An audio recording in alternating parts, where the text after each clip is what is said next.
அண்மை செய்தி. அதிமுக முன்னாள் அமைச்சர் பொன்னையன் மனைவி சரோஜாவிடம் ஆன்லைன் மோசடி செய்ய முயற்சி நடந்திருப்பதாக தகவல் ஒன்று கிடைத்திருக்கிறது.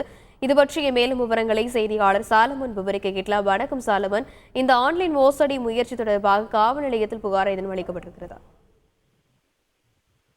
அதிமுக முன்னாள் அமைச்சர் பொன்னையனின் மனைவி சரோஜா சென்னை காவல் ஆணையர் அலுவலகத்தில் புகார் ஒன்றை அளித்துள்ளார். குறிப்பாக அவரது வழக்கறிஞர் மூலமாக இந்த புகாரானது சென்னை காவல் ஆணையர் அலுவலகத்தில் கொடுக்கப்பட்டுள்ளது. சைபர் கிரைம் மோசடி கும்பல் ஒன்று தன்னிடம் பணம் பறிக்க திட்டமிட்டிருப்பதாக அந்த புகாரில் கொடுக்கப்பட்டிருந்தது.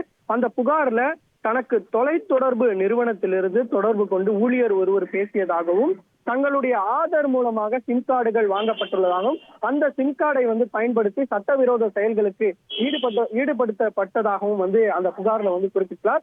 மோசடி செய்த உங்கள் பெயரில் வாங்கப்பட்ட சிம் கார்டுகளை பயன்படுத்தி சட்டவிரோத செயலில் ஈடுபட்ட நபர் ஒருவர் மத்திய பிரதேசத்துல இந்தூர் காவல் நிலையத்துல கைது செய்யப்பட்டுள்ளதாகவும் அந்த டெலிகாம் ஊழியர் சரோஜாவிடம் தெரிவித்துள்ளார்.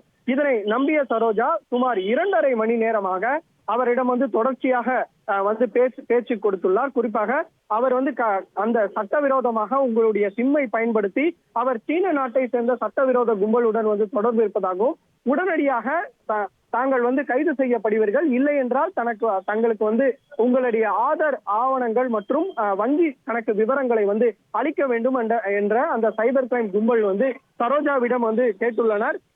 இதனை நம்பிய சரோஜா இது தொடர்பாக முழு விசாரணை நடத்திய போது இந்த கும்பல் மோசடி கும்பல் என்பது சரோஜாவிற்கு தெரிய வந்ததை அடுத்து உடனடியாக அந்த போனை கட் பண்ணியுள்ளார். இது தொடர்பாக விசாரணை மேற்கொண்ட போது இது ஒரு விதமான மோசடி, இது இந்தியா முழுவதும் இந்த மோசடியானது நடைபெற்று வருவது தெரிய வந்ததை அடுத்து உடனடியாக சரோஜா இது தொடர்பாக காவல் ஆணையர் அலுவலகத்தில் புகார் ஒன்றை அளித்துள்ளார். தனது வழக்கறிஞர் மூலமாக இந்த புகாரானது கொடுக்கப்பட்டுள்ளது. தற்போது இந்த புகாரை பெற்ற போலீசார், மத்திய குற்றப்பிரிவு சைபர் கிரைம் போலீசார் இந்த கும்பல் யார் எனவும் தற்போது தீவிர விசாரணையில் இறங்கியுள்ளனர்.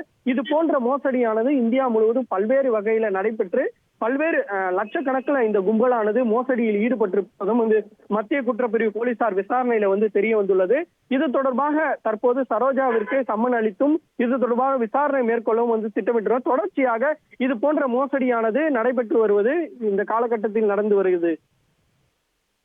விரிவான விவரங்களுக்கு நன்றி சாலம். செய்திகளை உடனுக்குடன் தெரிந்து கொள்ள உடனே சப்ஸ்கிரைப் பண்ணுங்க.